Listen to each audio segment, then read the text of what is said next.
And welcome back. This is Dr. Lenora Foster with New Teacher Notes. Recently, I was having a conversation with a colleague about all of the current events that are happening. We were just expressing to each other the sense of feeling overwhelmed, the sense of really feeling helpless in some cases. And if we're feeling that way, we were saying to each other, how are our students coping? And we teach 11th and 12th grade students. So I thought about it as I was walking away. How are elementary school students coping with it? How are middle school students coping with it? We know that students are not walking into our classroom on equal footings.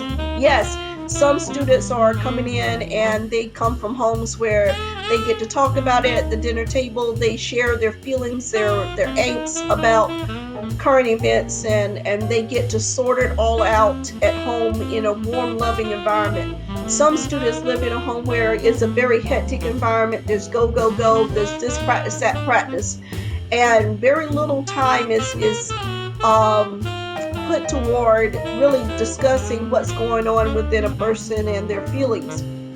Another student may come from an environment where they're pretty much neglected and ignored. So we want to create more of a safe haven for all students in our classroom. Now, the first tip that I'm going to share with you, I know elementary and middle school teachers have this down pat, and that's creating sensory comforts, visuals, scents in the classroom, music, sounds, things that really make the classroom feel homey and loving and nurturing and inviting. So that's one thing that you can do. Second thing is, as a teacher, try your best to be consistent and predictable. Now, that doesn't mean be boring. That means let students know ahead of time what's about to happen. Reduce the number of surprises. You don't want to, during a time where there's a lot of uncertainty, just throw a pop quiz on your group of students and they had no idea and they're not prepared. Those type things really heighten the sense of anxiety. So you want to reduce those things. Be more predictable, be more consistent with what you're doing. You also want to reduce the number of assignments. Reduce the number of assignments. Now, I know some teachers are thinking, well, we have to keep the kids busy. If you give them some lapse time, they're going to get into something, some kind of shenanigans.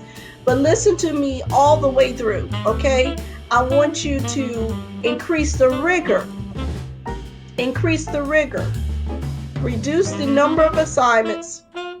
Increase the rigor. And give the students ample time to complete the rigorous assignments. Keep the standard up high. Keep the goals up here. Keep the skill level up here where they have to reach for. But then give them plenty of time to figure out how to reach that goal, how to hone that particular skill. Okay, without the anxiety of having 3-4 other assignments to do after they finish this one. So reduce the amount of work, increase the rigor, and give them ample time. The next thing is to provide your students with opportunities for self-reflection during a time such as this. Tap into their own feelings, their own emotions, their own accomplishments during this time. Give them an opportunity to express to themselves how they feel during this time.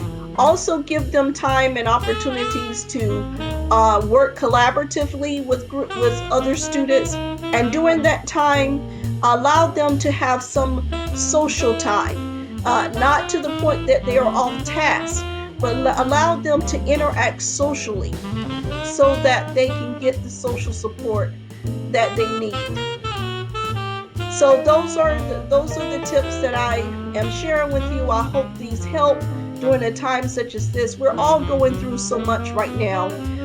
The least we can do is to create a very supportive, safe haven for our students so that they have the optimal chance of learning. Until next time.